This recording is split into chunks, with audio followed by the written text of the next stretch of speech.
On a cold January afternoon in 1919, Boston was going about its business. Dock workers unloaded ships, children played in the streets, horses pulled wagons through the North End.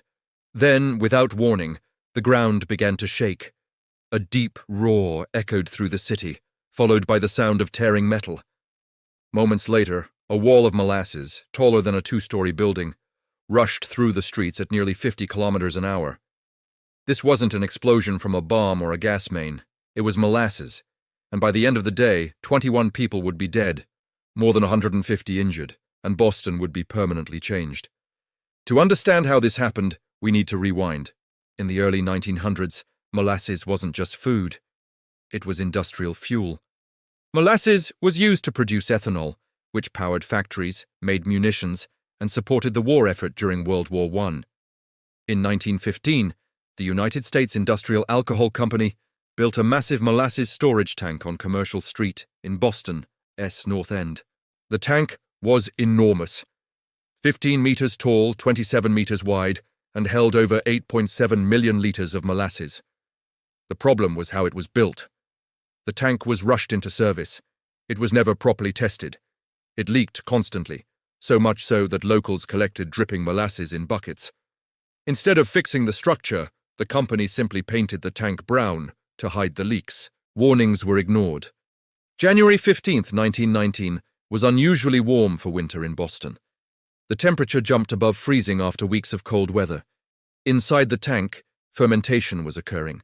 That process created carbon dioxide gas, increasing pressure inside the metal walls.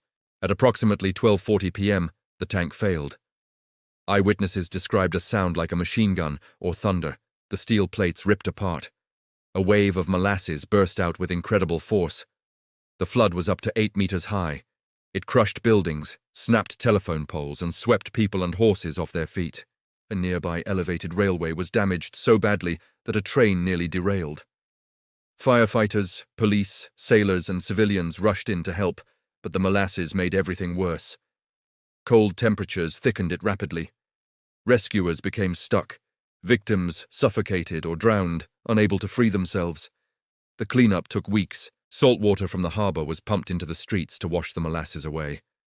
Sand was spread everywhere to create traction. Despite the effort, Boston smelled like sugar for years afterward. The human cost was devastating. 21 people killed. Many died slowly, trapped under debris or molasses. Over 150 injured. Some survivors suffered lifelong injuries. Others reported psychological trauma long before PTSD was formally recognized.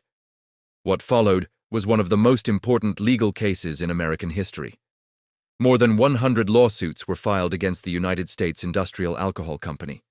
The company claimed the tank had been sabotaged by anarchists, but a lengthy investigation revealed the truth. The tank was poorly designed, no proper engineering oversight. Steel walls were too thin, no stress testing, no safety inspections. After 6 years of legal battles, the company was found responsible. They paid millions in damages. More importantly, the case changed the future. Engineering standards became stricter.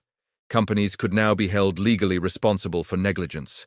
Modern building codes and safety regulations trace part of their origin to this disaster.